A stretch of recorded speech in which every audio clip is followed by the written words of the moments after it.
किंतु ये ओडिशा पाई गोटे दुर्भाग्यजनक कथा।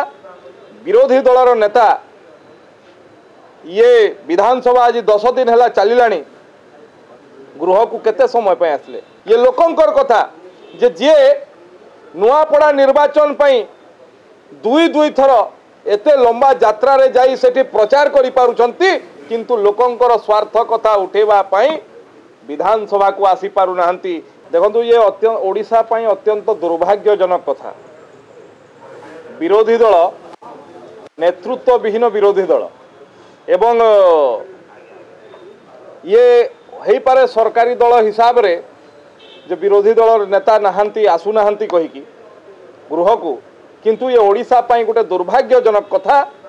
विरोधी दलर नेता ये विधानसभा आज 10 दिन है चलिलानी गृह को केते समय पे आसले आज सकाळे मु जतबेले वक्तव्य रखी विरोधी दल नेता आसु नहांती प्रसंग उठिले आज 2-3 मिनिट पे आसिले एवं ओडिशार विकास रे ओडिशार कथारे विधानसभा भितर कौन सी कथार आलोचना रे पार्टिसिपेट करि नांती।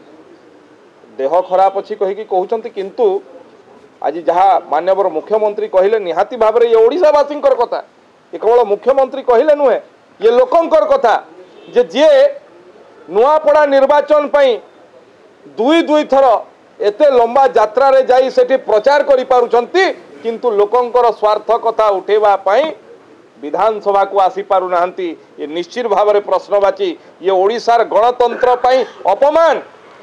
जेतेबेले मुख्यमंत्री थिले सेतेबेले आसु नथिले एवं विरोधी दल नेता समय आसु नाहंती निश्चित भाव में ये गणतंत्र प्रति अपमान।